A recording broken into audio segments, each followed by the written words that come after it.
Hello. Hello. आपण सुरू करू शकतो. मी सरांशी बोललोय, रोहित सर. हा, सरांशी बोल, आपण सुरू करू शकतो. मग सुरू करू मी. हो हो, सुरू कर. ग्रेट. सगळ्यांना घेतलं काय ते कसं विचारायचं त्याला? सुरू करा म्हटलं.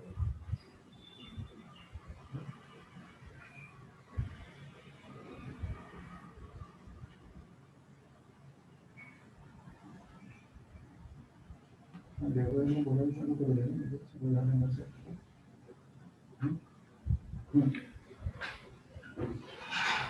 उद्यम प्रकाशनतर्फे आयोजित केलेल्या या यंत्र गप्पांमध्ये सर्वांचं सहर्ष स्वागत आहे. उद्यम गेली 3 ते 4 वर्ष मराठीतून मासिक काढत आहे आणि गेली 2 वर्ष म्हणजे नोव्हेंबरच्या 2018 पासून आपण हिंदी आणि कन्नडमध्ये पण मासिक काढतोय आणि गेल्या 2 महिन्यापासून गुजराती भाषेत मासिक सुरू केलेलं आहे. मुळात सर्व लोकांपर्यंत त्यांच्या मातृभाषेतून टेक्निकल नॉलेज जावं हे विजन डोळ्यापुढे ठेवून उद्यमची वाटचाल आम्ही सुरू केलेली आहे. उद्यम प्रकाशनची सुरुवात तशी म्हणलं तर डिसेंबर 2014ला झाली. प्रगती ऑटोमेशनचे संचालक एसचे संचालक अशोक साठे आणि भारत जोशी पुण्यातले त्यांनी मिळून हा संकल्प 2014 पासून सोडला आणि कामाला सुरुवात झाली. आणि त्याच्यानंतर 2017 पासून आम्ही ऍक्च्युअली पहिलं मराठी मासिक काढलं आणि पुढचा प्रवास मी सांगितला. आता आपण उद्यमचे संचालक आणि संस्थापक अशोक साठे सर त्यांचं एकंदर विजन काय आहे ते थोडक्यात आपण समजून घेऊया.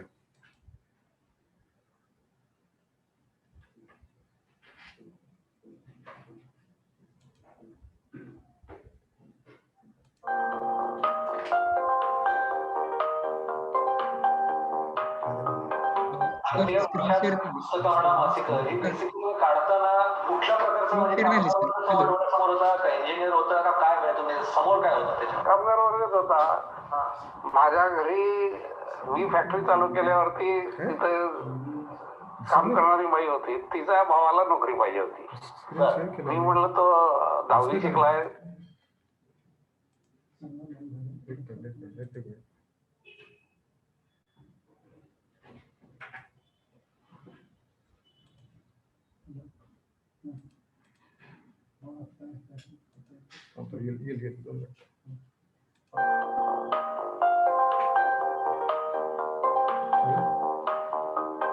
भारतीय भाषात पुस्तकांना मासिक ही बेसिकली काढताना कुठल्या प्रकारचं म्हणजे कामगार वर्ग समोर डोळ्यासमोर होता का इंजिनियर होता का काय म्हणजे तुम्ही समोर काय होता त्याच्या? कामगार वर्गच होता.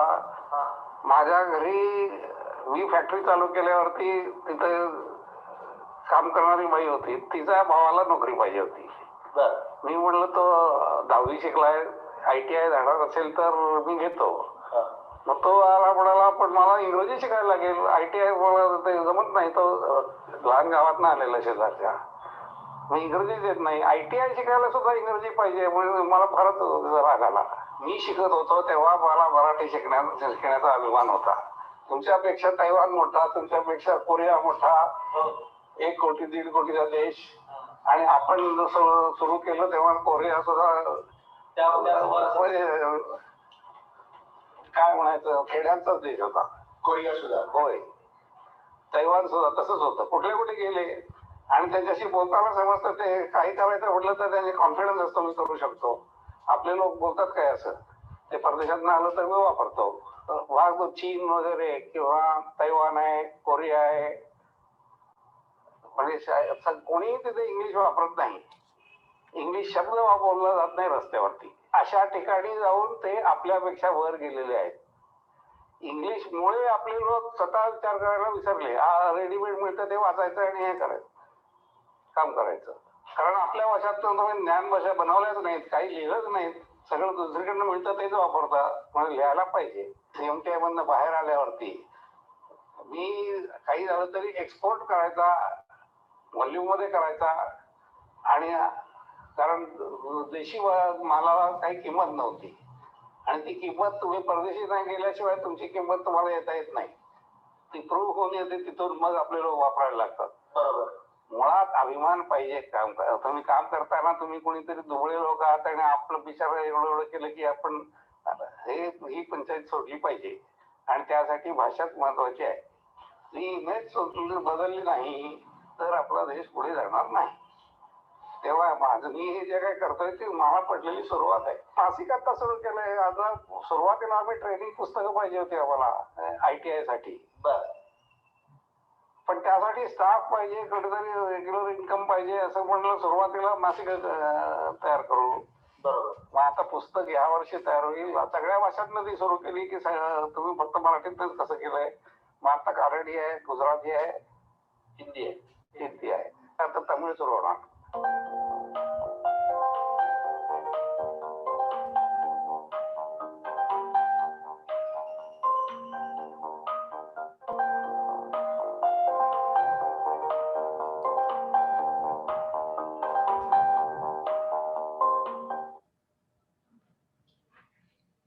साठे सरांची याच्या मागची भूमिका आपण सर्वांनी बघितलीत, ऐकलीत. याच धोरणाने उद्यमची सुरुवात झाली आहे आणि त्याच्यावरती कामही चालू आहे. पुस्तकांवरती आता आम्ही जवळजवळ 3 ते 4 पुस्तकांवर एकाच वेळी काम चालू केलेलं आहे. आणि हा एकूणच तंत्रज्ञान आणि इंजिनिअरिंग मधला जे विषय आहेत ते आपल्या शॉपवरच्या लोकांना त्यांच्या भाषेत कळावेत, हा एकमेव हेतू डोळ्यापुढे ठेवून हे काम आमचं सुरू आहे. आता गेल्या आपण 3-1 वर्ष तुमच्यापैकी बरेच जण आमचे मासिकं पाहत असाल. आता गेले 6 महिने कोविडमुळे आम्ही ते त्याच्या सॉफ्ट कॉपी पाठवतोय, हार्ड कॉपी आता सुरुवात करतोय. पण ह्या मधल्या काळात जो काही गॅप कनेक्ट आमच्या वाचकांपर्यंतचा थोडा जो कमी झाला होता, त्याच्याकरता म्हणून आम्ही हा वेबिनारचा उपक्रम सुरू केलेला आहे. यंत्र गप्पा असं थोडंसं अनौपचारिक नाव त्याला आम्ही दिलेलं आहे, कारण या खरोखरच गप्पा असाव्यात अशीच त्यामागे अपेक्षा आहे. या क्षेत्रातले इंजिनिअरिंग क्षेत्रामध्ये काम करणारे अनेक लोक या मधल्या काळात आमच्याशी जोडले गेलेले आहेत. त्यांच्या वाचकांशी, मासिकाच्या वाचकांशी आणि त्यांच्या ग्राहकांशी सुद्धा हा संपर्क या माध्यमातून कसा करता येईल, ग्राहकांचे प्रश्न, वाचकांचे काही प्रश्न त्या त्यातल्या अधिकारी व्यक्तींकडनं कसे समजून घेता येतील, ह्याचा हा प्रयत्न आहे. हा आमचा पहिलाच आजचा कार्यक्रम आहे. काही थोडी कमी जास्त झालं तर आपण खुल्या दिलाने माफ कराल अशी अपेक्षा आहे. आता जास्त याच्यात नमनाला घडावर बेल म्हणतात तसं न घालता मी आपल्या आजच्या वक्त्यांची ओळख करून देतो.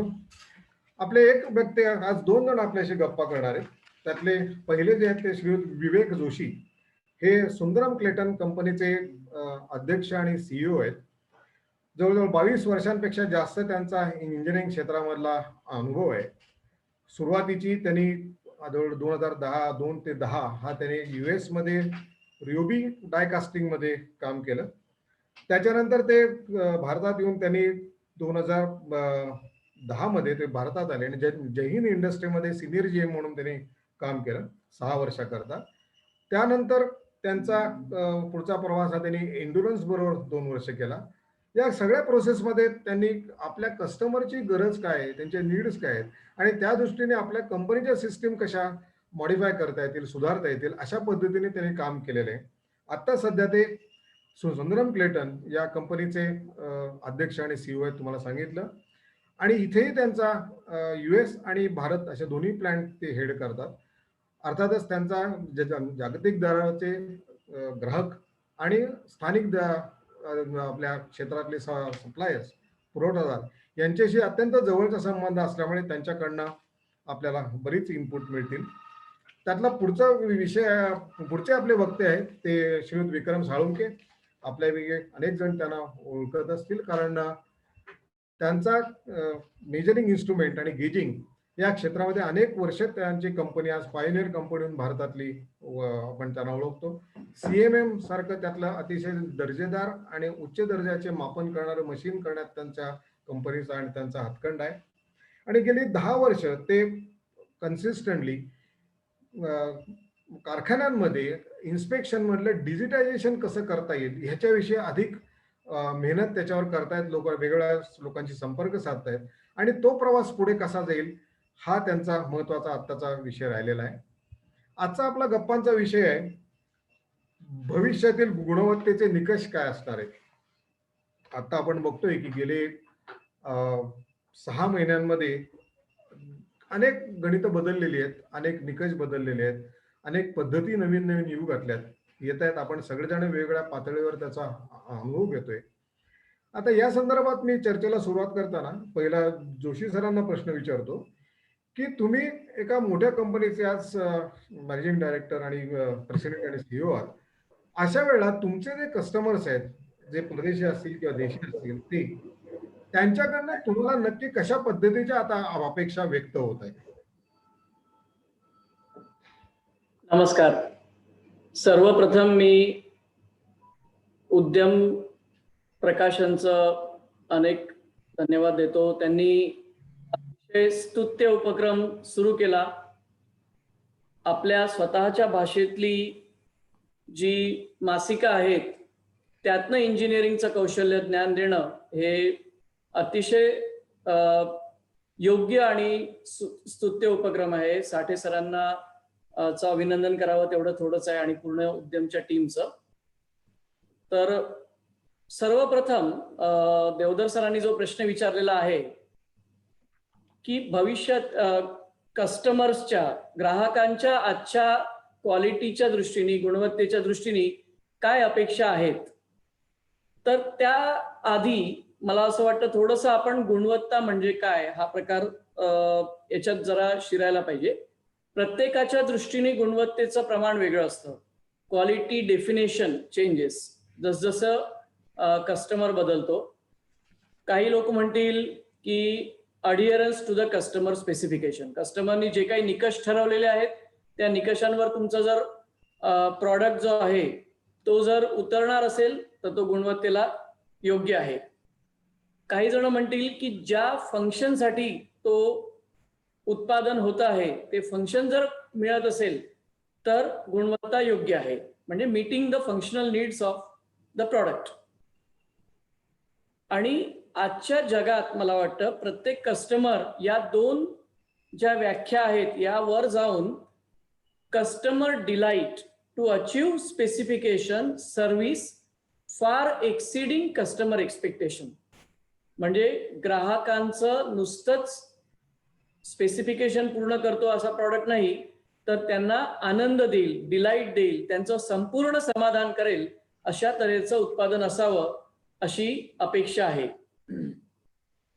आणि जर ते बघितलं आपण तर ग्राहकांच्या अपेक्षा कशा बदलत गेल्या, तर गुणवत्तेचा हा प्रवास हिस्ट्री जर पाहिली तर सुरुवातीला जेव्हा आपण समजा कार मॅन्युफॅक्चरिंग घेतलं तर एक व्यक्ती ते पूर्ण इंजिन असेंबल करायचा किंवा एक दोन जणांची टीम पूर्ण कार असेंबल करायची आणि त्यावर स्वतःचं नाव कोरायचे, ते अतिशय proudly built by so and so, म्हणजे त्यांची स्वतःचं नाव ही त्याची गुणवत्ता असायची. हळूहळू असेंब्ली लाईन आली, इंडस्ट्रियल रिव्होल्युशन सुरू झाले. असेंब्ली लाईन नंतर हा जो प्रवास सुरू झाला त्यात मग अनेक लोक एकत्र येऊन एक एक सेक्शन त्या गाडीचं बनवायला लागले. त्यामुळे गुणवत्ता सगळ्या ठिकाणी त्या ठिकाणी चेक करणं, क्वालिटी हा एक पूर्ण असेंब्लीचा भाग झाला. हळूहळू जे लोक पार्ट सप्लाय करत होते ते सुरुवातीला सॉर्टिंग करून द्यायचे, वर्गीकरण करून द्यायचे, कुठला चांगला आहे कुठला चांगला नाही आहे, आणि त्याच्यानंतर ते डिफेक्ट मोजायला लागले, 2%, 5%, 10%. आणि हळूहळू कस्टमर म्हणाला असे 2%, 5% जमणार नाही, आता आम्हाला PPM मध्ये पाहिजे. सध्याचा जो योग आहे म्हणजे 10 लाखांपैकी किती पार्ट्स तुमचे सदोष आले आमच्याकडे त्याचं आम्ही मोजमापन करू आणि त्या मूल्यांकनावर तुम्हाला आम्ही क्वालिटी रेटिंग म्हणा किंवा गुणवत्तेचं प्रमाण देऊ तुमच्या. आता पुढच्या दृष्टीने जर बघायला झालं तर हे गुणवत्ता जी आहे प्रत्येक कस्टमर, आणि अतिशय अभिमानाने आम्ही सांगतो की जगातले जे सगळ्यात मोठे मोठे ट्रक्स आहेत, अमेरिकेत धावणारे, युरोपमध्ये धावणारे, जपानमध्ये धावणारे, जवळपास युरोप आणि अमेरिकेतल्या प्रत्येक ट्रकमध्ये आमच्या कंपनीत बनलेला लहान मोठा कुठला तरी पार्ट असतो. तर या गुणवत्तेचं जर पाहिलं, डायमलर सारख्या कंपन्या, वॉल्वो सारख्या कंपन्या, केनवर्थ सारख्या कंपन्या, यांच्या दृष्टीने उद्याची गुणवत्ता म्हणजे त्यांचं एक्सपेक्टेशन हे निर्दोष पार्ट पाहिजे, म्हणजे झिरो डिफेक्ट, हे आता येणाऱ्या कस्टमर्सचं एक्सपेक्टेशन राहत आहे. आणि त्यातही म्हणजे नुसतंच झिरो डिफेक्ट म्हणून उपयोग नाही, तर zero defect with zero effect to the environment. अशा तऱ्हेची कस्टमरची एक्सपेक्टेशन वाढत जाणार आहे आणि त्या दृष्टीने आपल्याला सगळ्यांना तयार व्हायचं आहे. तर झिरो डिफेक्ट झिरो इफेक्ट या शब्दांमध्ये मी कस्टमरचं, आत्ताच्या कस्टमरचं एक्सपेक्टेशन सांगू इच्छितो. ग्रेट. साळुंके साहेब, तुमच्या याविषयी काय अनुभव आहे?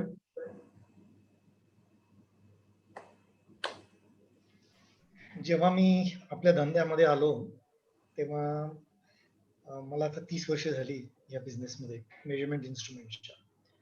आणि आपण सगळेजण त्यावेळेस बघत होतो की जर्मनीमधले केलेले प्रॉडक्ट्स हे जगातले अतिशय चांगले प्रॉडक्ट्स धरले जायचे. त्यावेळेस एक काळ असा होता की जपानमधले प्रॉडक्ट्स हे त्याच्या पाठीमागं कन्सिडर केले गेले होते. आणि over a period of time आज जॅपनीज प्रॉडक्ट्स, जसं जोशी साहेबांनी आता अतिशय सुंदर सांगितलं की कस्टमरची एक्सपेक्टेशन एक्सीड करून पुढं कसं हे करता येईल तशी क्वालिटी बिल्ड करायची, असं आता जॅपनीज प्रोडक्ट्स मध्ये आपण बघतो. मला असं वाटतं की हा एक प्रवास आहे आणि कुठल्याही देशामध्ये ह्या प्रवासामध्ये अनेक माइलस्टोन्स असतात. तसं आपल्या देशामध्ये ऑटोमोटिव्ह मध्ये मारुतीचं येणं हा एक मोठा माइलस्टोन होता आणि त्या माइलस्टोन नंतर आपल्या देशातली गुणवत्तेचे निकष हे अतिशय मोठ्या प्रमाणात बदलले गेले. त्याच्या आधी जोशी साहेबांनी जसं अतिशय सुंदर सांगितलं की क्वालिटी ही एका वेगळ्या साच्यामध्ये त्याचं अपेक्षा होत्या, त्याची मीटिंग द नीड्स तशी वेगळ्या पद्धतीने करून जायची.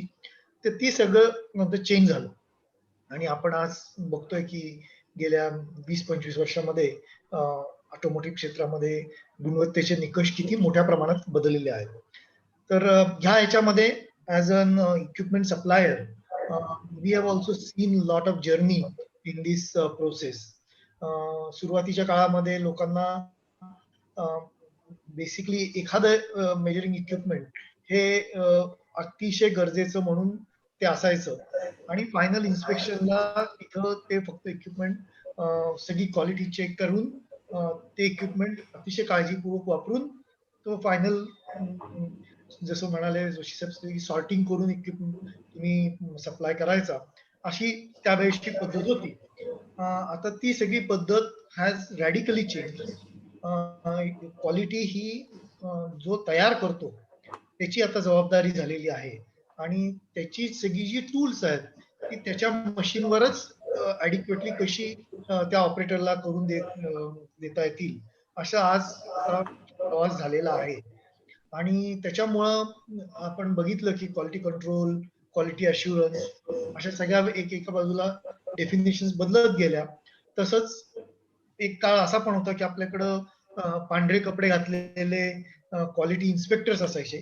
ते चेंज होऊन आज आता जो तयार करतोय तोच गुणवत्ता त्याची मीट करतो, अशी आता आज आपल्या शॉपवर परिस्थिती झालेली आहे. आणि हा प्रवास आपण आता खूप यांनी जोरात चालू केलेला आहे. आपल्या देशामधले जे सगळे सप्लायर्स आहेत त्यांची मार्केट सुद्धा चेंज झालेली आहे. म्हणजे आज जसं जोशी साहेबांनी सांगितलं की आज अमेरिकेतल्या ट्रक मध्ये त्यांचा एकतरी पार्ट त्यांच्या कंपनीचा आहे, तसंच त्या पार्टच्या माध्यमातून अनेक सप्लायर्स हे त्या एंड कस्टमरशी निगडीत झालेले आहेत. त्यामुळे हा सगळा जो प्रवास आहे, हा सगळा जो फ्लो आहे, हा डीप पेनिट्रेशन आपल्या देशामध्ये सगळ्या सप्लाय सिस्टीम मध्ये आता हळूहळू होऊ घातलेला आहे. फाईन. हा प्रवास आता आपण इतके बघतोय की कस्टमरच्या या मोठ्या प्रमाणात वाढत चाललाय आणि नॉट ओनली त्यातला preciseness of a component but overall batch मधला सुद्धा पीपीएम भागामध्ये किती कमीत कमी रिजेक्शन होईल, कस्टमरची तर अपेक्षा आहेच, पण त्याचबरोबर सप्लायरला सुद्धा आज त्या गोष्टीकडे लक्ष द्यायला लागते, कारण त्याचा अल्टिमेटली त्याच्या बॉटम लाईनवर होणारा परिणाम असतो. आता हे एकीकडे आपण बघतोय, तर मला जोशी सरांना असा प्रश्न विचारायचा आहे की तुम्ही ह्या जागतिक कस्टमरच्या अपेक्षा आता तुमच्या समोर येत आहेत, तुम्ही त्यांना ऍज अ सप्लायर म्हणून सप्लाय करताय. हे करत असताना तुमच्याकडची जी काय ते म्हणजे भारतीय संस्कृती म्हणून आपण एक काहीतरी वेगळं आहे असं एक आपल्या मत आहे. कदाचित जागतिक मॅन्युफॅक्चरिंग मध्ये ते किती संयुक्तिक आहे किंवा नाही याविषयी माहिती नाही. पण हे जे आपल्याकडच्या भारतीय संस्कृती आणि आपल्याकडचं टिपिकल ऑर्गनायझेशनल बिहेवियर, आपल्याकडच्या कंपनीमधले जे काय संस्कृती असते ती कशा पद्धतीने आता तुम्ही अनुभवताय या डिमांडच्या पर्स्पेक्टिव्ह मध्ये, आणि ती बदलण्याकरता म्हणून तुम्हाला तुमच्या ऑर्गनायझेशन मध्ये असेल किंवा तुमच्या सप्लायर्सच्या ऑर्गनायझेशन मध्ये असेल असे काही बदल अपेक्षित आहेत का? त्याला तुम्हाला प्रतिसाद कसा मिळतोय ते जरा ऐकायला आवडेल. अतिशय सुयोग्य प्रश्न आहे, उत्तम प्रश्न आहे. कारण जसजसं आपण जागतिकीकरणाकडे जातो आहोत, जसजसं आपण वेगवेगळ्या देशांमध्ये आपले parts as a first supplier of choice म्हणून आम्ही देतो आहोत, टियर 1 म्हणून OEMsला, आमच्या सप्लायर्सच्या गुणवत्तेचा सुद्धा त्या उत्पादनावर, त्या प्रॉडक्ट्सवर परिणाम होणार. आणि त्यासाठी पूर्ण व्हॅल्यू चेन जी आहे, व्हॅल्यू सिस्टम जी आहे आपली, ती आपल्याला वेगळ्या तऱ्हेने बदलायला लागणार. तुम्ही शब्द 2 छान वापरले की संस्कृती. तर आपली जी अद्वितीय असं भारतीय संस्कृती आहे त्या अनुषंगाने आपले ऑर्गनायझेशनल बिहेवियर्स आपल्याला करता येतील का? तर याचं एक फार सुंदर आपल्याला सांगड घालता येऊ शकते. खरं सांगायचं, जपाननी सुरुवातीपासून ती घातलेली आहे. त्यांचं जे सुरुवातीपासूनचं नेचर आहे, कल्चर आहे, ते त्यांनी त्यांच्या उत्पादनांवर किंवा प्रक्रियांवर सुद्धा आणलेलं आहे, प्रोसेसिंग, प्रॉडक्ट्स. तर आपल्याला अद्वितीय काय आहे, युनिकनेस काय आहे आपल्यामध्ये? तर व्हॅल्यू सिस्टम, आपला रिलिजियस फेथ, आपल्यात असणारी डायव्हर्सिटी. तर या सगळ्यांचा उपयोग आपण करू शकतो. आपल्याकडे एक पूर्वी पद्धत होती की आपल्याला काहीतरी मॉडर्न करायचं म्हटलं की वेस्टकडे धावायचं आणि जपान, युरोप किंवा अमेरिकेतनं कॉपी करायचं. आताच्या उत्पादनांना हे कॉपी पेस्ट चालणार नाही. आपण कॉपी करून तिकडनं आणलं, तुम्ही तंत्रज्ञान घेऊ शकता, बरोबर, तंत्रज्ञानामध्ये आपल्याला पाहिजे तसे फेरबदल करू शकता, पण सिस्टम ज्या आहेत, प्रणाली ज्या आहेत, त्या आपण कॉपी पेस्ट नाही करू शकत. बरोबर. साठी आम्हाला वाटतं की मी इथे पुण्यातनं चेन्नईला आलो तर माझे एक इथले मॅन्युफॅक्चरिंगचे गुरु आहेत, सी नरसिंहन म्हणून, जे पहिले कंपनीचे अध्यक्ष होते आणि त्यांच्याकडनं मी बराच शिकतोय. ते मला ऍडवाइस करतात रेग्युलरली. तर त्यांनी इंडियन प्रोडक्शन सिस्टम असं एक त्यांचं स्वतःचं पुस्तक पण काढलंय. तर त्यांच्यातनं झालेल्या अनेक चर्चांमधनं मला असं लक्षात आलं की भारतीय उत्पादन प्रणाली ही आपण विकसित केली पाहिजे, इंडियन प्रोडक्शन सिस्टम. आता याच्यातले काही काही गोष्टी मी सांगू शकेल की आपल्याकडे कसं की क्वालिटी म्हटलं की जसं सरांनी सांगितलं की ते पार्ट चेक करायचे, इन्स्पेक्टर राहील, त्याने वेगळं सेक्शन, वेगळे कपडे घातलेले, त्या इन्स्पेक्टर्सनी हे पार्ट्स चेक करून मग पुढे जायला पाहिजेत. तसं जर बघितलं आपण तर आपल्याला या गोष्टी बदलायला लागतील. साळुंखे सरांनी आता बरोबर जे सांगितलं की प्रत्येकाने स्वतःचं उत्पादन करतानाच तो पार्ट जर चेक केला तर मला परत वेगळं क्वालिटी कंट्रोल, परत इन्स्पेक्शन, रिपीट इन्स्पेक्शन हे लागणार नाहीत.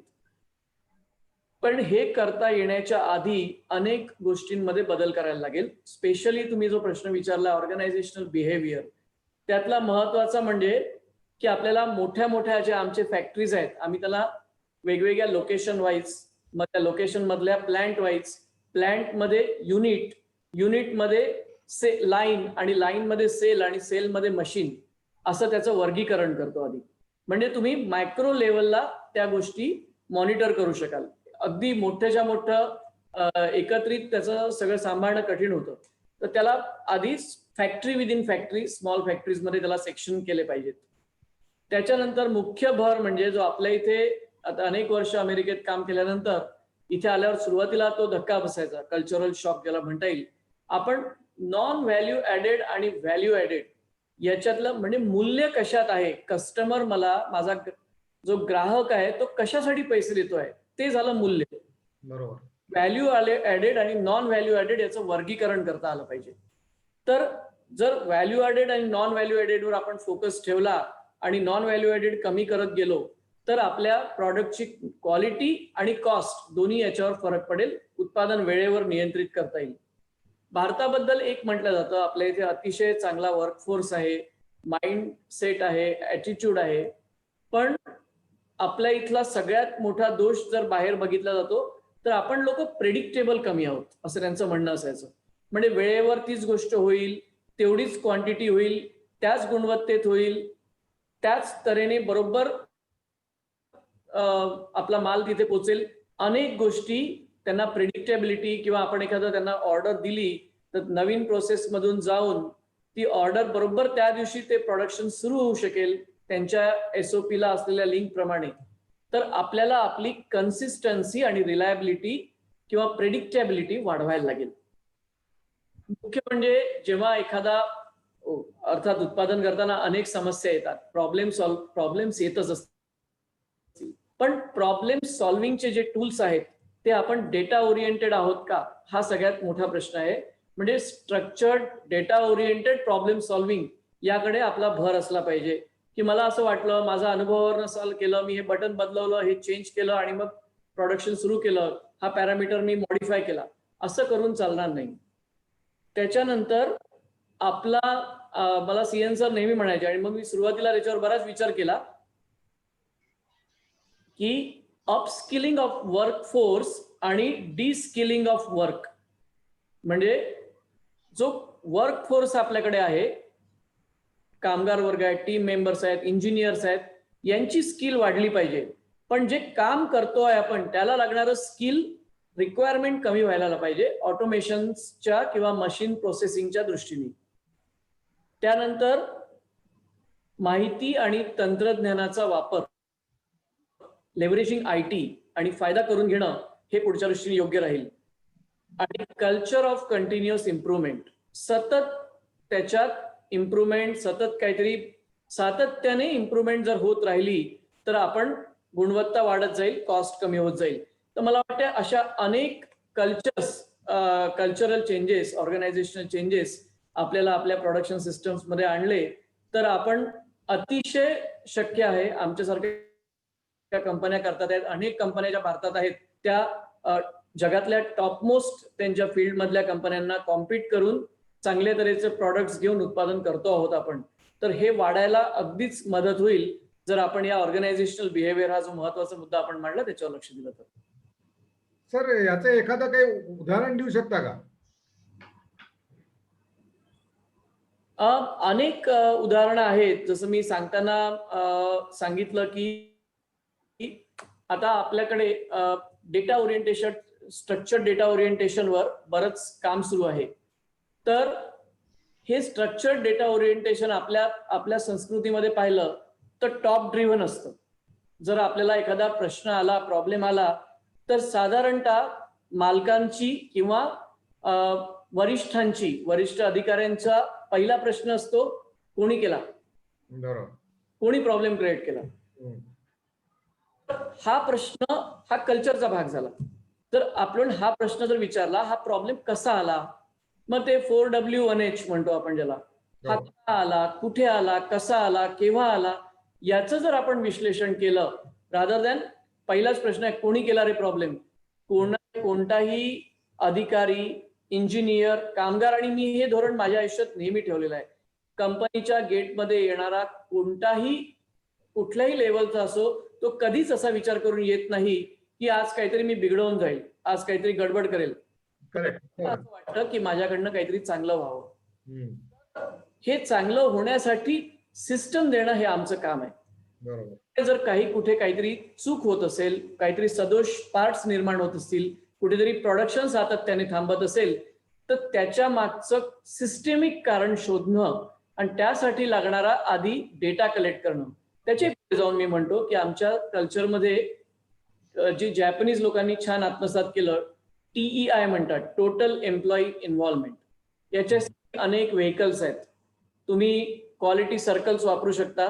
टोयोटा जगातल्या कुठल्याही देशांमध्ये त्यांचे प्लांट्स असले तरी quality QC circle forums very powerful tool. त्याच्यानंतर त्यांच्याकडे SITs आहेत, सुपरवायझरी टीम्स आहेत. त्याच्यानंतर त्यांच्याकडे CFTs आहेत, क्रॉस फंक्शनल टीम्स आहेत. नंतर आम्ही QCC, CFT, SIT आणि अतिशय उच्च दर्जाचं जर किंवा खूप मोठा जर समस्या असेल जी सारखी येते आणि त्यासाठी काहीतरी ब्रेक थ्रू लागणार असेल तर टास्क फोर्सेस अशा तऱ्हेचं आपल्याला वर्गीकरण करून त्या लेवलचं कंटिन्युअस इम्प्रुव्हमेंटचे प्रोजेक्ट देऊन आमच्या इथला सुंदरम क्लेटनचा अतिशय अभिमानाने सांगतो की गेल्या 20 वर्षांमधला तुम्ही आलेख आहेत आमच्या वॉर रूम्स आहेत तुम्ही येऊन बघू शकता 20 वर्षामध्ये टोटल एम्प्लॉई इन्व्हॉल्वमेंटचे 100% सक्सेस आहे. म्हणजे दरवर्षी प्रत्येक क्वार्टरला माझ्याकडनं एक मी आमच्या कंपनीकडनं चांदीचा कॉइन देतो ज्यांनी सजेशन्स त्यांचे पूर्ण केले. क्वार्टरमध्ये 50 सजेशन दिले त्यांना. रात असते प्रत्येक प्लांटमध्ये वर्क जी आमचे टीम मेंबर्स आहेत त्यांची ते चांदीचा शिक्का TVS लिहिलेला जो मिळतो. कारण काय आहे की त्यांनी अतिशय सुंदर प्रकारे त्यांच्या एरियामध्ये कंपनीला प्रगती होईल असे सजेशन्स दिलेले असतात. अशा तऱ्हेच्या सजेशन स्कीम्स ही अशी अनेक उदाहरणं आपल्याला कल्चरल ट्रान्सफॉर्मेशनची देता येतील. ग्रेट. सर, साळुंके सरांना माझा पुढचा प्रश्न आहे की हे जे काय ट्रान्सफॉर्मेशन आता व्हायला पाहिजे असं जोशी सरांनी सांगितलं की हा एम्प्लॉई इन्व्हॉल्वमेंट आहे टोटल सर्व.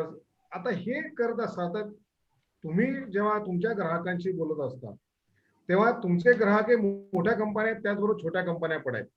तर अशा पद्धतीच्या बदलत्या बदल आणण्याकरता छोट्या कंपन्यांचा कसा प्रतिसाद असतो? तुमच्या इक्विपमेंटांना काही अपेक्षा नवीन पद्धतीने व्यक्त होतात का त्यांच्याकडनं? इंटरेस्टिंग प्रश्न विचारलात आपण. सगळ्यात महत्वाचं काय आहे की आज टेक्नॉलॉजीचा जो वापर आहे तो तुम्ही मोठी कंपनी असाल किंवा छोटी कंपनी असाल ह्याच्यामध्ये फारसा आता फरक राहिलेला नाहीये. म्हणजे आपल्या सगळ्यांना माहिती आहे की 20 वर्षापूर्वी जेव्हा CNC मशीन्स आली तेव्हा असं एक प्रचलित होतं की बाबा मोठ्या कंपन्या फक्त CNC मशीन्स घेतील आणि छोटा सप्लायर हा मॅन्युअल लेथ मशीन किंवा मिलिंग मशीन वरच काम करेल. आज आपल्या सगळ्यांना माहिती आहे की आज कोणीही कारखानदार उद्योजक नवीन स्टार्टअप जरी असला तरी त्याचं जे पहिलं मशीन असेल ते हे CNCच असणार आहे.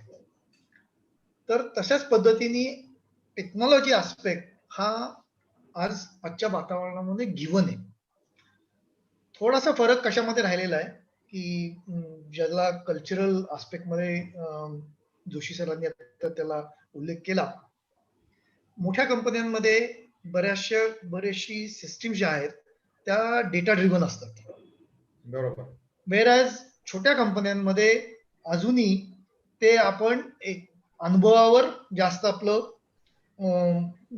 आपला सगळा व्यस्त जी असते ती त्याच्यावर असते. बरोबर. आता आजच्या ह्या कोरोनाच्या पॅन्डेमिक सिच्युएशन मध्ये हा एक खूप मोठा चेंज आपल्याला जाणवतोय. कारण की आपल्याला सगळ्यांनाच माहिती आहे की उद्या आपल्या कंपनीमध्ये कोण नक्की गेटवर रिपोर्ट करेल आणि कोणाला सिक लिव्ह टाकायला लागेल याची आज आपल्याला खात्री नाहीये. त्यामुळं सगळ्या ज्या आपल्या शॉप मधल्या सिस्टीम्स आहेत त्याच्याकडं आता एका वेगळ्या पद्धतीने बघण्याची वेळ अतिशय आलेली आहे. आणि त्याच्यामध्ये हा जो आपल्याकडं ज्या मिसिंग लिंक्स आहेत छोट्या कंपन्यांमध्ये की ज्याच्यामध्ये डेटा तयार होतो. आज तुम्ही जर शॉप मध्ये जर गेलात तर बऱ्याचशा ठिकाणी डिजिटल इक्विपमेंट्स आलेली आहेत. जो कन्व्हेन्शनल कॅलिपर होता त्याच्याऐवजी डिजिटल कॅलिपर आलेला आहे. जे एअर गेज होतं त्याच्याऐवजी एअर इलेक्ट्रॉनिक सिस्टीम आलेली आहे. बऱ्याचशा कंपन्यांमध्ये 2D हाईट गेजेस आहेत. CMMs बऱ्याचशा कंपन्यांमध्ये आलेली आहेत. पण आतापर्यंत ह्या सगळ्या इक्विपमेंटचा डेटा हा जिथं ते मेजर करतो त्याच स्टेशनवर राहतो. इथून पुढं अशी एक आता गरज येणार आहे की जसा तो पार्ट पुढच्या प्रोसेसला जातो तसाच तो डेटा सुद्धा त्या प्रोसेसवरून पुढं गेला पाहिजे. मध्ये एकदा आमच्याकडे बाबासाहेब कल्याणी आले होते, भारत फोर्जचे चेअरमन अँड मॅनेजिंग डिरेक्टर, आणि त्यांनी फार सुंदर आम्हाला ह्याच्यावर एक उदाहरण दिलं. त्यांनी एक टर्मिनॉलॉजी वापरली की आपल्याकडं मीडिया ब्रेक्स आहेत. त्यांच्या अनुभवावरून ते म्हणाले की पार्ट आधी जातो आणि त्याच्यानंतर डेटा ट्रॅव्हल होतो.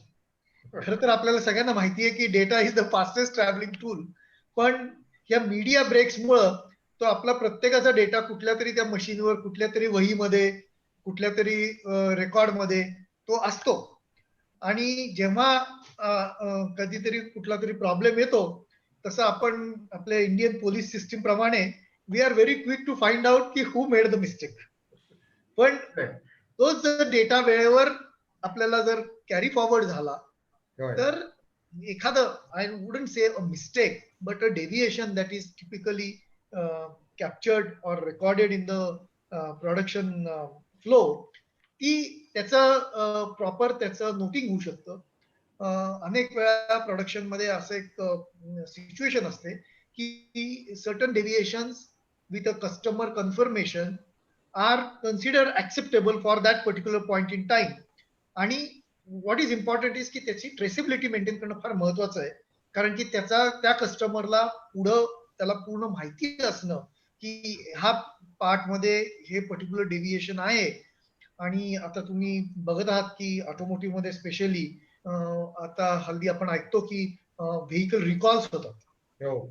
आणि काही कारणामुळे जर ते झालं तर मग त्यांना अशा आपल्या ओईएम्सना ट्रेसेबिलिटी फार महत्वाची असते. आणि त्याच्यामुळं हा एक मोठा कल्चरल चेंज आता खाली फ्लो होतोय. आपलं जे आता नवीन BS6 हे पण स्टँडर्ड जे आलेलं आहे ते स्टँडर्ड सुद्धा खूप ट्रेसेबिलिटीवर त्याच्या खूप रिक्वायरमेंट्स आहेत.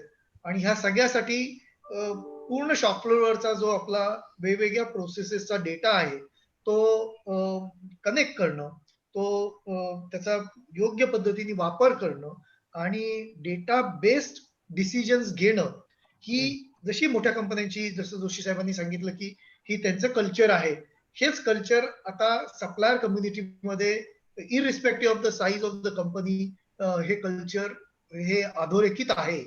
आणि आपल्याला जर पुढं मोठ्या प्रमाणात भारताचं जर एक ऑटोमोटिव्ह मध्ये एक आपल्याला स्थान तयार करायचं असेल as a alternative supplier to especially countries like China, तर आपल्याला याच्यावर खूप मोठ्या प्रमाणात काम करायला लागण्याची गरज आहे. बरोबर. आता पुढचा प्रश्न घेण्याआधी मी जरा सर्व आपल्या प्रेक्षकांना एक विनंती करणार आहे की कुणाचे काही प्रश्न असतील, आता जे आपली चर्चा चालली आहे त्याबद्दल, अतिशय छान चर्चा चाललेली आहे आपली, तर त्याबद्दल कुणाचे काही प्रश्न असतील तर आपल्या स्क्रीनवर चॅट बॉक्स आहे, त्या चॅट बॉक्समध्ये आपण आपला प्रश्न लिहून कळवा. त्यातले आपल्या वेळेच्या अनुरूप निवडक प्रश्न आम्ही नक्की इथं या सेशनमध्येच उत्तर द्यायचा प्रयत्न करू. पण जरी वेळेअभावी प्रश्नाला उत्तर द्यायला वेळ मिळाला नाही तरी आपले जे दोन एक्सपर्ट व्याख्याते आहेत त्यांच्याकडनं आपण ते प्रश्नांची उत्तरं मागून ती तुमच्यापर्यंत पोहोचवण्याचा उद्यम करणं आम्ही व्यवस्था करू. सो जे काही प्रश्न असतील ते मोकळेपणाने विचारावेत अशी अपेक्षा आहे. ठीक आहे सर, आपण आता पुढच्या प्रश्नाकडे जाऊया की हे चॅलेंजेस आहेत त्याच्याबद्दलचे ऑर्गनायझेशनल चेंजेस आपण काय असायला पाहिजे व्यक्तिगत आणि ऑर्गनायझेशन लेवलला सुद्धा. म्हणजे त्याच्यामध्ये असं म्हटलं जातं की आज प्रत्येक कामगार, यंत्रावर काम करणारा कामगार हा त्या पार्टच्या क्वालिटीला अकाउंटेबल असेल तरच ती क्वालिटी पुढे बिल्ड होत जाणार आहे. आता हे जे अकाउंटेबिलिटी कल्चर आपण जे सगळीकडे आणायचं म्हणतोय, हा कल्चरल किंवा ह्युमन इलेमेंटचा त्यातला भाग झाला. पण मला तर तुम्हाला असं विचारायचं आहे जोशी साहेब पहिल्यांदा की हे इररिस्पेक्टिव्ह ऑफ ह्युमन इंटरफेस हा जो दर्जा आपल्याला क्वालिटीचा अपेक्षित आहे आणि त्या अपेक्षाही वाढत चालल्यात, त्या अपेक्षांचा एक त्याला अंग आहे.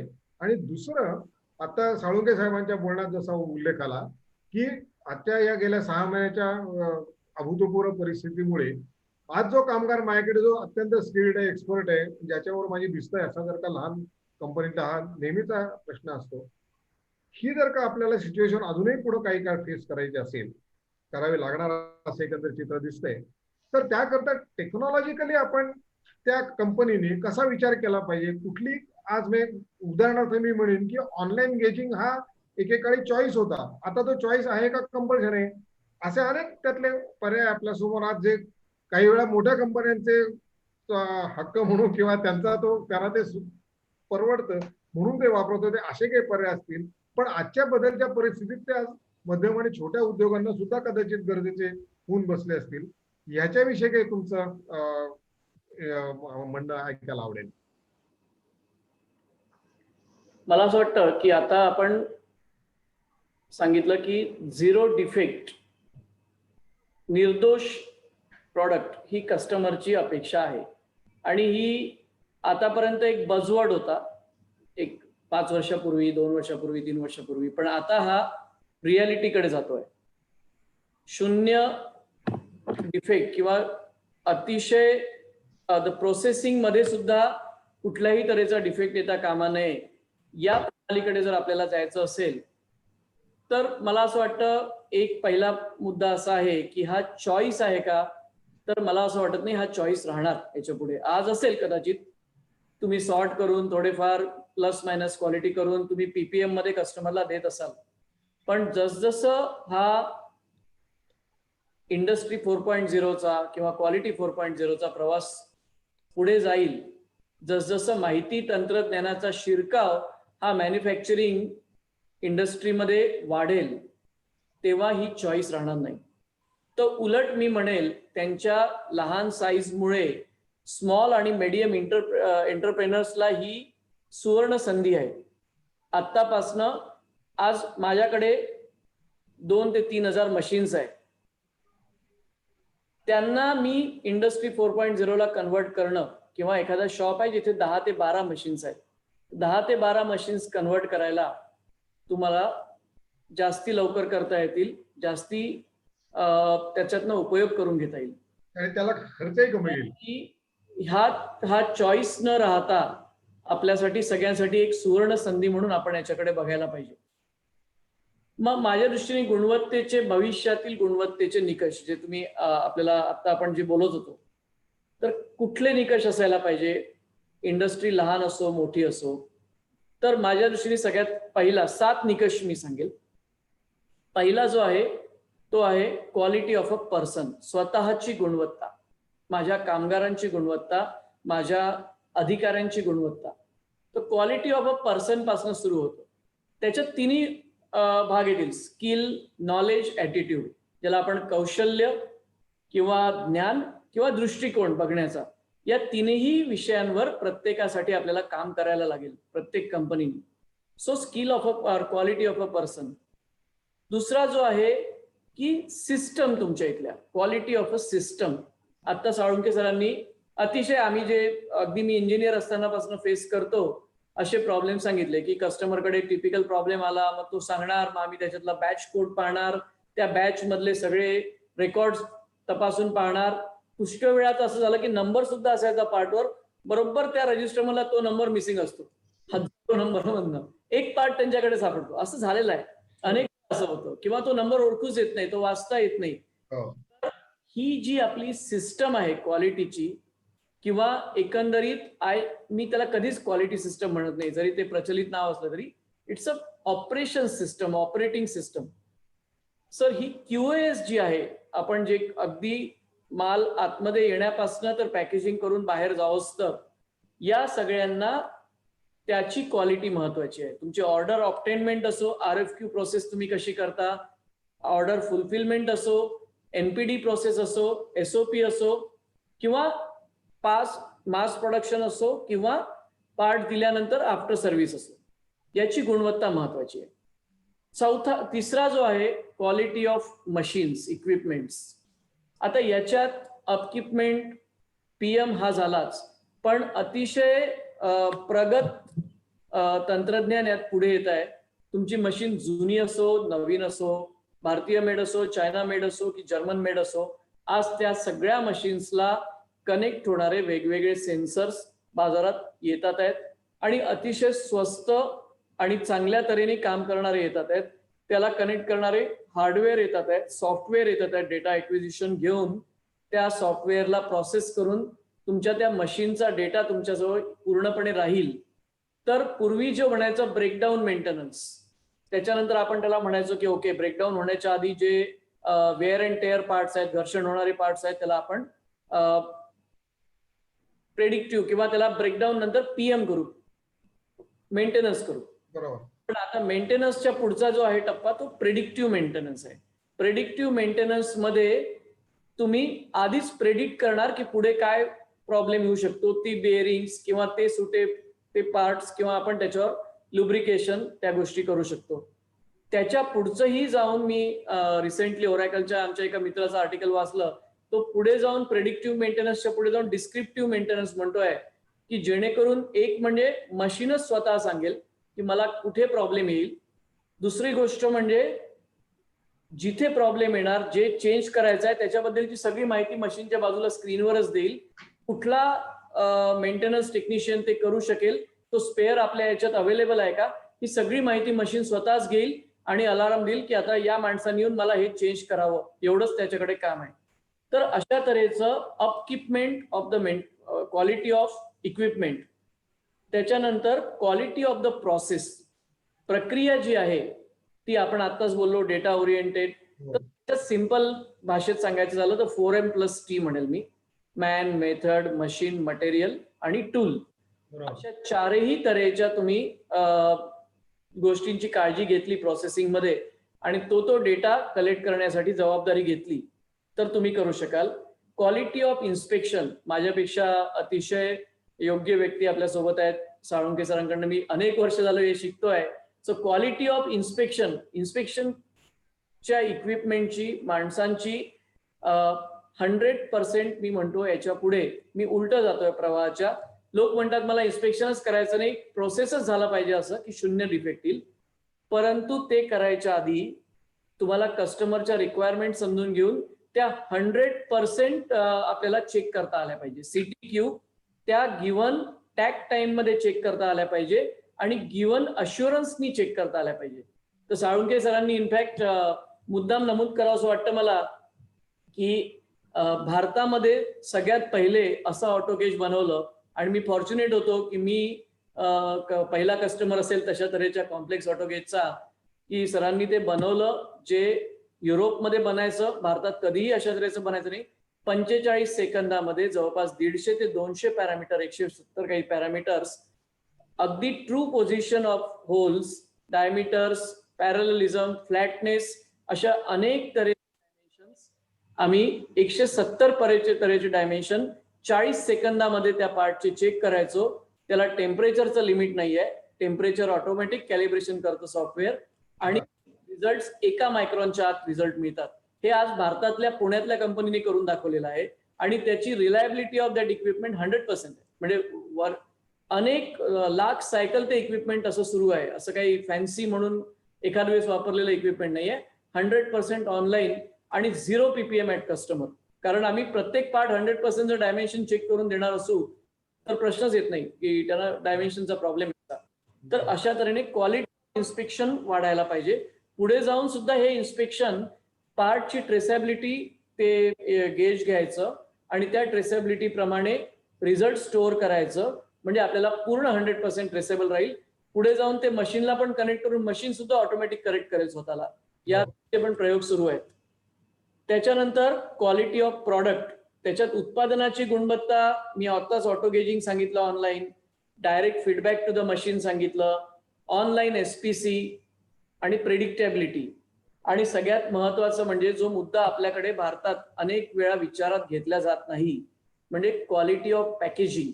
जे काही आपण प्रॉडक्ट बनवतो तर कृपया सगळ्यांनी या विषयावर अतिशय योग्य विचार करायला हवा, डिटेलमध्ये विचार करायला हवा की विदिन द लाईन माझा पार्ट कसा पुढे जाईल. माझ्या लाईन्सवर तो धक्का मारून पुढे होणार आहे, एक माणूस उचलून पॅलेटवर ठेवणार आहे, की आम्ही कन्व्हेयर देणार आहोत.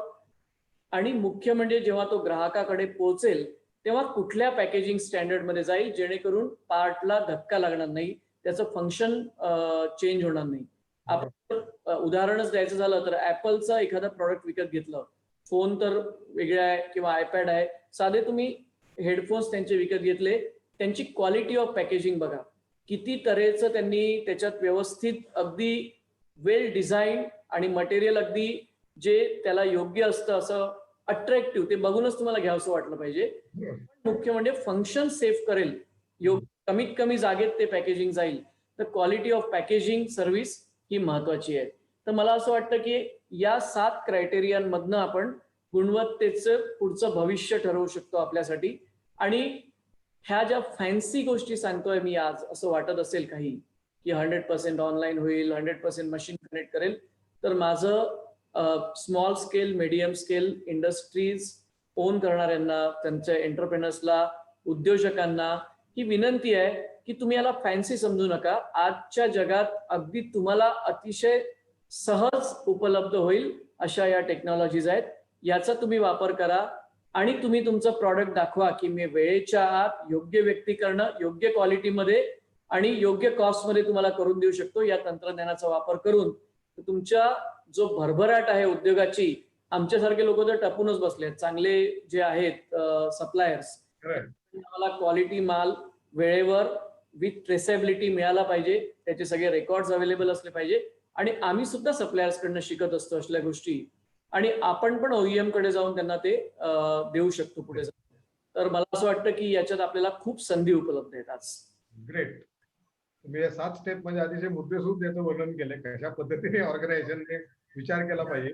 आता साळुंके सरांकडनं अपेक्षा, जसं तुम्ही म्हणाल की त्यातल्या सगळ्या अधिकारी व्यक्ती आपल्या क्वालिटी ऑफ इन्स्पेक्शन मधले ते आहेत, तर त्यांना जरा स्पेसिफिक मी थोडा प्रश्न विचारणार आहे की या सगळ्या गरजा कस्टमरच्या लक्षात घेऊन तुम्ही जे काही इक्विपमेंट्स बनवता त्यामध्ये असे काही बदल नवीन तुम्ही केलेले आहात का किंवा करणार आहात का, की जेणेकरून ते स्मॉल अँड मिडियम एंटरप्राइजेसच्या उद्योजकाला सुद्धा ते अट्रॅक्टिव्ह वाटतील आणि अर्थातच त्याच्या कामाचे असणारे म्हणूनच तो घेणार आहे. तर CMM सारखे सुद्धा अनेक गोष्टी जो आज कदाचित अफोर्ड करू शकत नसेल त्याला काय पर्याय आपण देऊ शकतो, अशा अर्थाने काही तुमचा विचार चालू आहे का?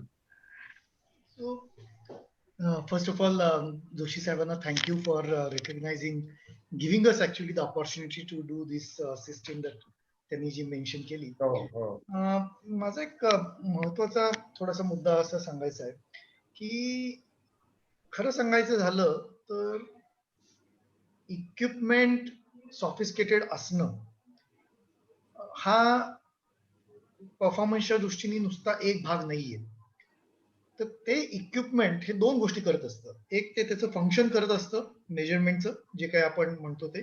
मी मगाशी म्हणलं तसं की एखादा साधा कॅलिपर सुद्धा एखादी डायमेन्शन चेक करतो. आज तीच डायमेन्शन आपण डिजिटल कॅलिपरनी चेक करतोय.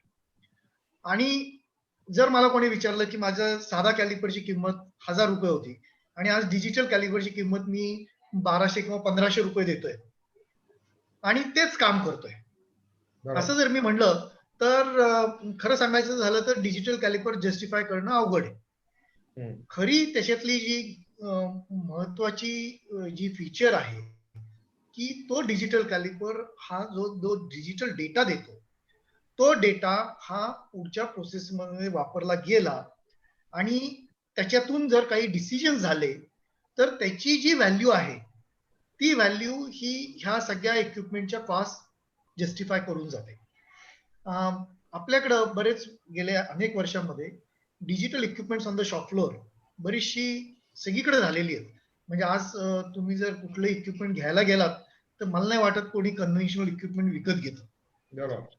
फक्त कल्पना अशी असते की ते डिजिटल मी घेतलंय ह्याचा मी कधीतरी वापर करीन. तर ती कधीतरीची वेळ ही खरं सांगायची तर आज आलेली आहे.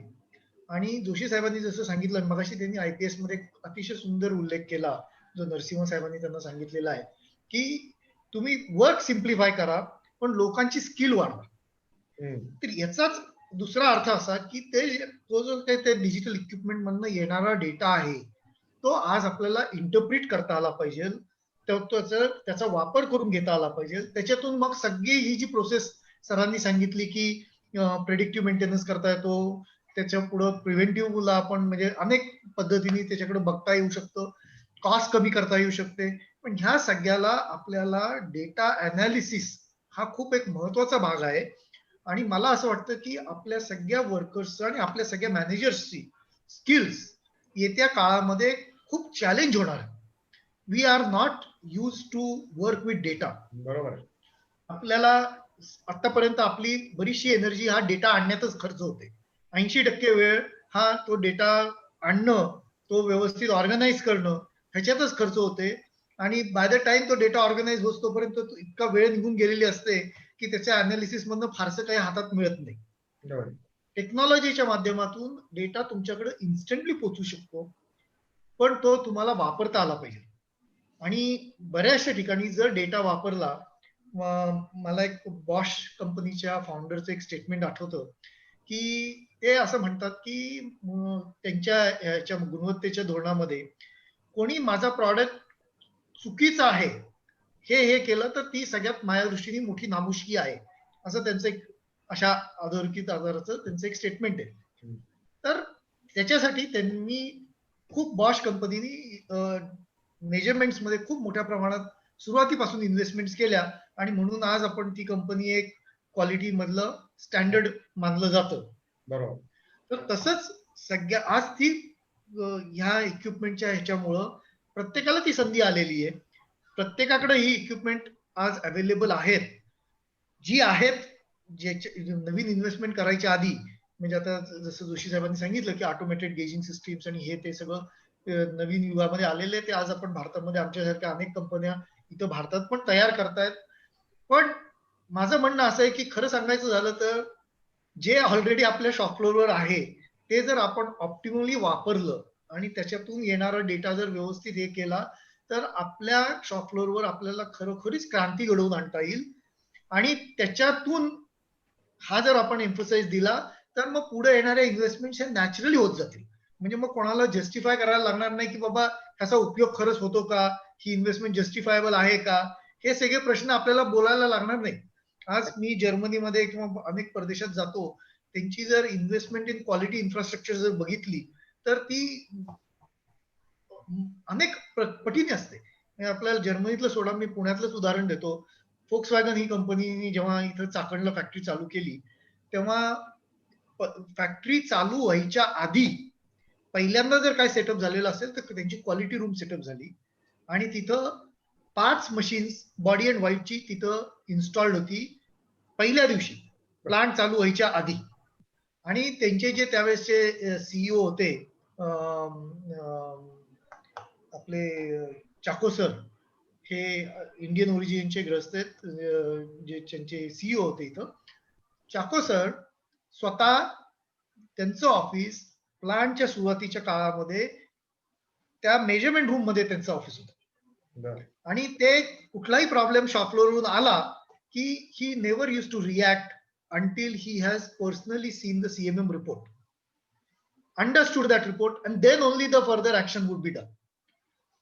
असं जेव्हा टेक्निकल डायरेक्टर लेवलचा माणूस जेव्हा डेटावर एवढा एम्फोसिस देतो तेव्हा एक वेगळ्या पद्धतीचं कल्चर ऑर्गनायझेशन मध्ये तयार होतं. आणि आज जोशी साहेबांसारखे मला अतिशय आय एम प्राऊड की त्यांच्यासारखे ग्रस्त पण ह्याच विचारांनी आज ही सुंदरम क्लेटन सारखी कंपनी चालवतायत. आणि नवीन युगामध्ये आपल्याला अनेक गोष्टी ह्या कंपनीनी नवीन केलेल्या आपल्याला सगळ्यांनाच बघायला मिळणार आहेत याची मला खात्री आहे. पण हे सगळं आपण आपल्या पण शॉप फ्लोअरवर अतिशय सोप्या पद्धतीने करू शकतो. We just need to reemphasise on this tool in future. Right, great. फार छान. आपल्याला आज आपल्या गप्पा आता ऑलमोस्ट आपण आता संपायच्या वेळेपर्यंत आलेलो आहोत. प्रश्न यायला लागलेले आहेत, त्यातले 2 प्रातिनिधिक प्रश्न मी आता घेतो, उरलेले मी तुम्हाला नंतर पाठवीन. त्याच्यावर तुम्ही तुमचे कॉमेंट्स दिले का आपण त्या लोकांना पोचवूया.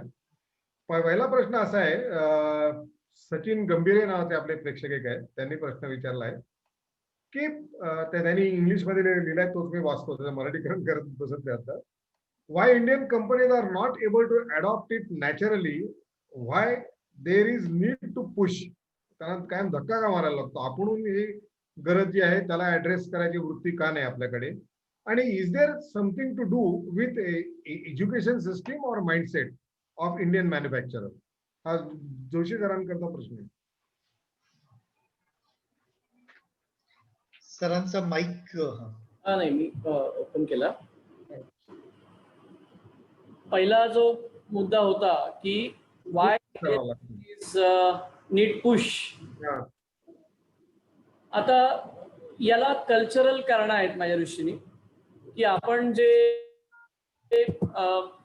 मगाशी बोललो की आपला जो गाभा आहे, आपलं जे काम करण्याची पद्धत आहे ती बऱ्याच वेळेला एक्सपिरियन्स बेस्डवर आपण जास्ती भर देतो. पहिले मला याच्यातला हा अनुभव आहे. आणि आपल्याकडे थोडंसं आणखी काय आहे की तेही कल्चरचा भाग झाला. म्हणजे आपण मोठ्यांना, वडीलधाऱ्यांना जो मान देतो आणि त्याच्यातनं त्यांचं नॅचरली ऐकायचं असं आपल्याला लहानपणापासून सांगण्यात आलेलं असतं. आता वर्क कल्चरमध्ये सुद्धा असं होतं की आपल्याला नॅचरली आपला जो सिनियर आहे किंवा वरिष्ठ आहे म्हणा, ज्येष्ठतेनी, मान्यतेनी त्याचं ऐकण्याकडे भर असतो आणि त्यामुळे बऱ्याच वेळेला आपला जो डेटा ओरिएंटेशन आहे तो कमी होऊन ऐकणं समोरच्याचं याच्यावर जास्ती भर येतो.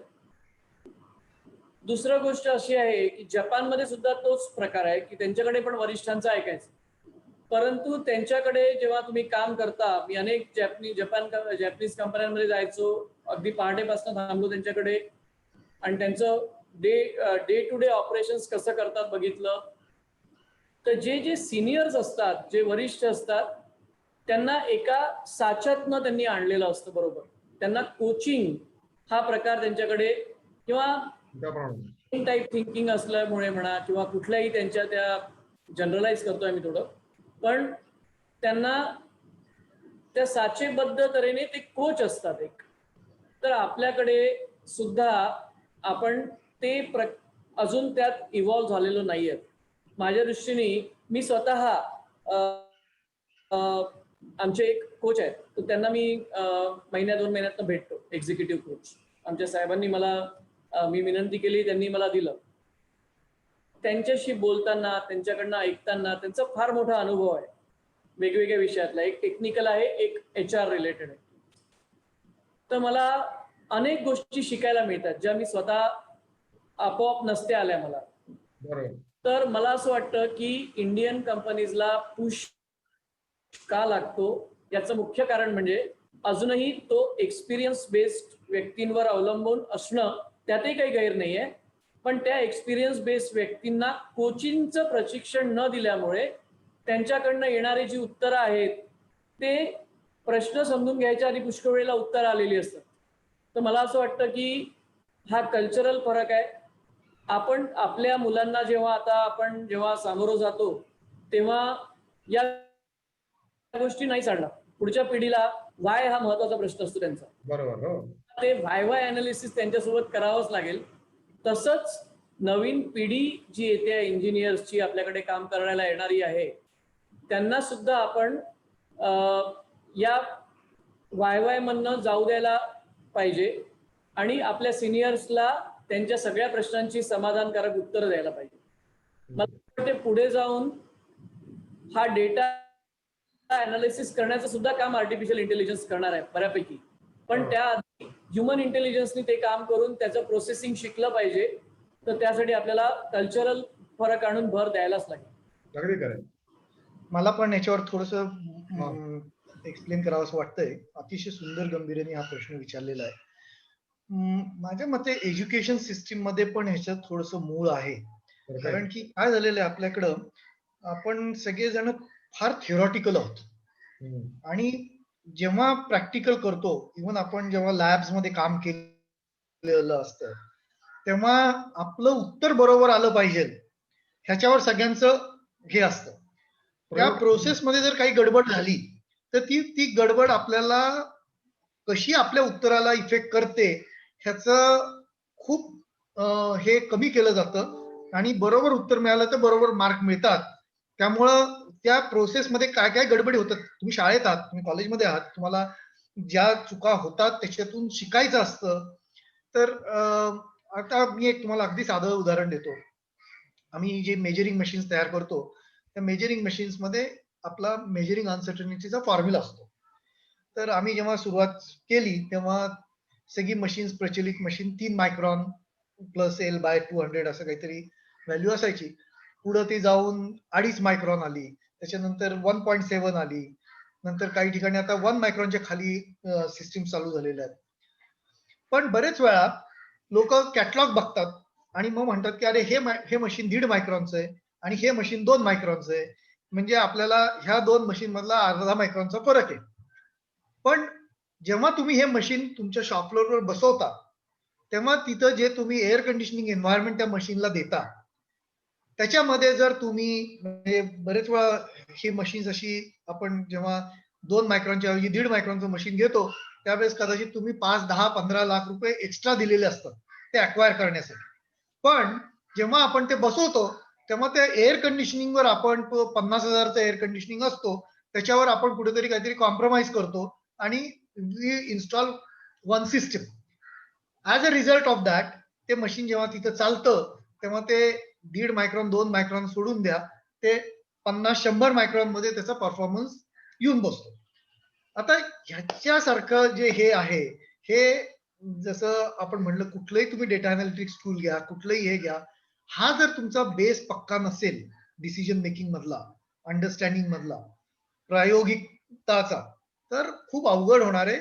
आणि माझ्या मते हा एक आपल्याला वेकअप कॉल आहे कारण की आपण इंडियन लोक आयटी मध्ये तसे खूप सॅव्ही होत आणि मला खात्री आहे की ह्या इंडस्ट्री 4.0 मध्ये बऱ्याच कंपन्या खूप इम्प्लिमेंटेशन खूप चांगलं करतील छोट्या मोठ्या इनफॅक्ट छोटे लोक तर जास्त चांगलं करतील.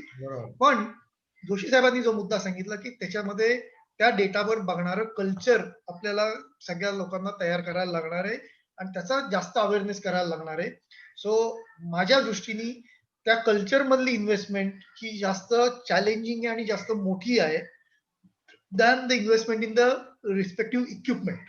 Equipment will follow, but what is more important is the change in the culture of the entire mindset in the organization that we have to look at the data very openly and really let the numbers talk to you before you can make a real decision. Correct. आपल्याकडे भारतीय माइंडसेटचं असा एक वैशिष्ट्य आपल्याकडे सांगितलं जातं की आपल्याकडे एखादी सिस्टीम घातली की ती सिस्टीम कशी ब्रेक करायची ह्याच्याकडे आपलं डोकं जास्त चालतं.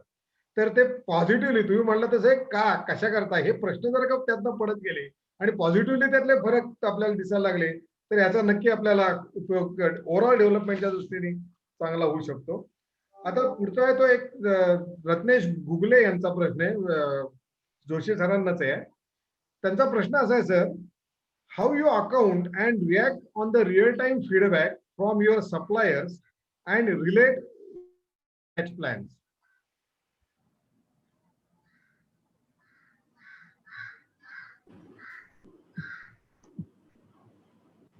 प्रश्न ऐकू आलाय? सप्लायरचा हा जो प्रश्न आहे हा पण छान प्रश्न आहे रत्नेशजींचा. तर याच्यासाठी खरं सांगायचं तर अजून आम्ही इंडस्ट्री 4.0 ला गेलेलो नाहीये. आयडियल सिस्टम मध्ये आमचे सप्लायर्स त्यांच्या मशीन्स ह्या आम्हाला कनेक्टेड असल्या पाहिजे आणि त्यांचा जो डेटा आहे तो आमच्या सिस्टम मध्ये येऊन आम्हाला रिअल टाइम दिसता आलं पाहिजे, जे होईल पुढे जाऊन टेक्नॉलॉजिकली पॉसिबल आहे. आता आम्ही सुरुवातीच्या स्टेपमध्ये आहोत जेव्हा आम्ही आमचे सगळे प्लॅन्ट्स कनेक्ट करत आहोत.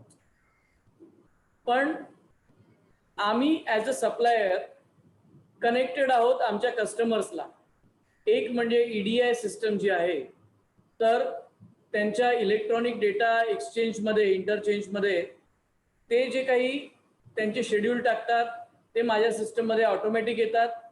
ते आलेले शेड्यूल आम्ही ऑटोमॅटिकली वीकली प्रोसेस करतो आणि ERP सिस्टम प्रत्येक शॉप फ्लोअरचं प्रोडक्शन प्लॅनिंग बनवतो. पण जो सप्लायरचा डेटा आहे तो अजूनही वेब बेस्ड पोर्टल आहे. आम्ही ते पोर्टलवर टाकतो आणि सगळ्यांना तो बघायला मिळतो कुठल्या सप्लायरमध्ये किती PPM होता, त्याचे डिफेक्ट्स काय होते, त्यांचं किती लॉट्स वेळेवर आले, कुठला लॉट येऊ शकला नाही, त्याचे काही कारणं आहेत का, जर आम्ही त्यांना काही QC स्टोरीज किंवा एडीज मागितल्या त्याचा डेटा आणि त्यांच्याकडनं जे काही रिपोर्ट अपेक्षित आहेत PPAPच्या दृष्टीने ते हे पोर्टलवर येतात आणि त्या दृष्टीने आम्ही करतो.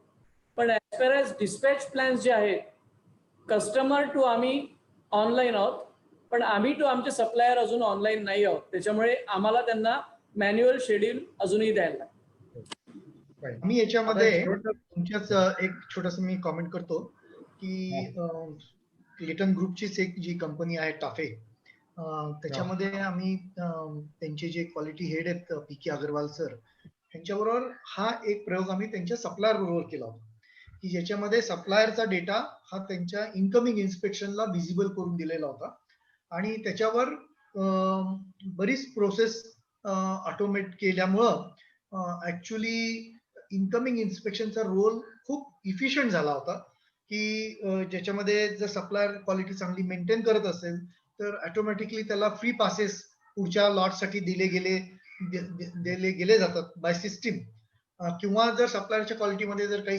चॅलेंजेस येत असतील तर डायनॅमिकली ते लॉटचं इन्स्पेक्शन फ्रिक्वेन्सी वाढवली जाते. अशा प्रकारच्या पण गोष्टी टेक्नॉलॉजिकली सहज करता येण्यासारख्या आहेत आणि हे आता अनेक कंपन्यांमध्ये प्लॅन पण आहे अशा सिस्टम्स. एखादा शेवटचाच प्रश्न घेऊया. जवळ 1.25 तास होऊन गेला आपण गप्पा मारायला सुरुवात करून.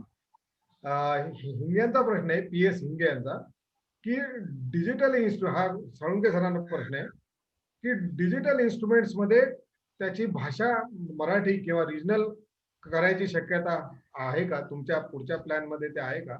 कारण बरेच आपल्याकडचे छोट्या उद्योगांमध्ये किंवा मोठ्यामध्ये सुद्धा हल्ली अनेक वेळा कॉन्ट्रॅक्ट लेबर हे काम करत असतं आणि तिथं हा भाषेचा मुद्दा इन्स्ट्रुमेंट वापरताना कळीचा ठरू शकतो.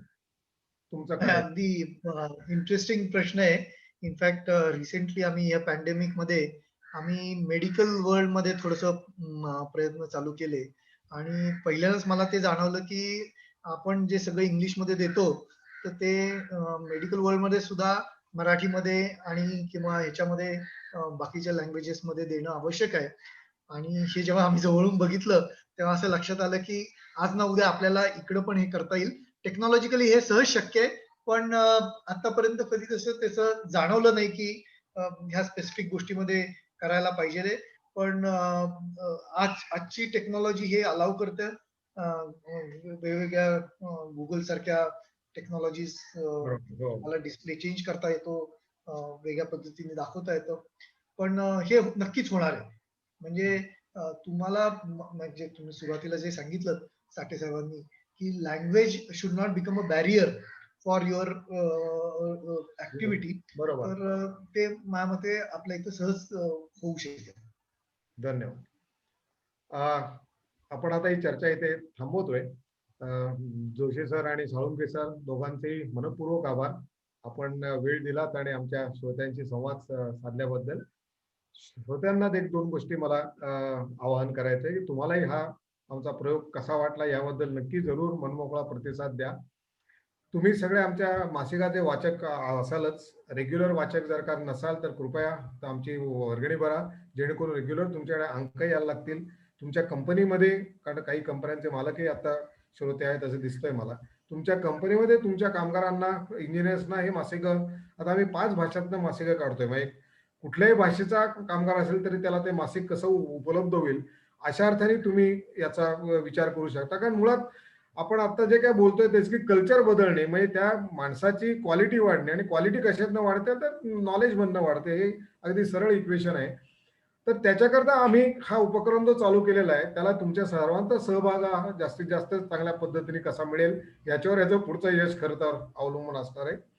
त्याचबरोबर आमच्या मासिकाकडे जर का तुम्ही बघताय की आम्ही दरवेळेला नवीन टेक्नॉलॉजी, नवीन प्रयोग, प्रोडक्ट मधले डेव्हलपमेंट, टेक्नॉलॉजी मधल्या डेव्हलपमेंट ह्या कशा झाल्यात, त्याचबरोबर आपल्या कारखान्यात घडणारे काही किस्से असतात, काही गमतीदार घटना घडतात, पण त्यातनं खूप मोठं लर्निंग होत असतं. असे किस्से सुद्धा आपल्याला या मासिकामध्ये खरं तर द्यायचे आहेत.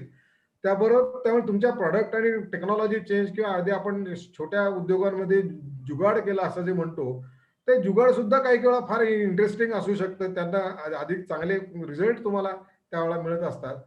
तर याबद्दलच्या ज्या काही केस स्टडी असतील किंवा तुमच्या कारखान्यात घडलेले किस्से असतील, हे जरी तुम्हाला तुमच्या सोयीच्या भाषेतनं, कारण अनफॉर्च्युनेटली मातृभाषेत याची सवय आपल्या सगळ्यांची गेलेली आहे, पण त्याची काळजी करू नका. त्याचं त्या भाषेत अनुवाद करण्याची टीम आमच्याकडे उपलब्ध आहे.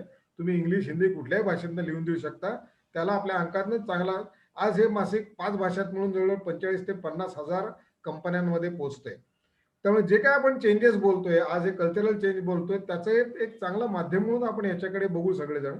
आणि ह्याला जास्तीत जास्त सक्षम कसं बनवायचं, त्याकरता जास्तीत जास्त ज्यात आमच्या साठे सरांचा शब्द नेहमीचा वापरायचा तर ताकदवान लेख कसे त्यात द्यायचे हा जर का आपण धोरण सगळ्यांनी आपण एकत्र काम केलं तर नक्की हा आपला उपक्रम अधिक चांगल्या पद्धतीने आम्हाला राबवता येईल. सर्वांचे आपण वेळ काढल्याबद्दल जवळजवळ 70च्या आसपास श्रोते आज या कार्यक्रमाला मिळाले, पहिल्याच कार्यक्रमाला. सर्वांचे मनपूर्वक आभार आणि हा कार्यक्रम संपलाय असं मी जाहीर करतो. धन्यवाद.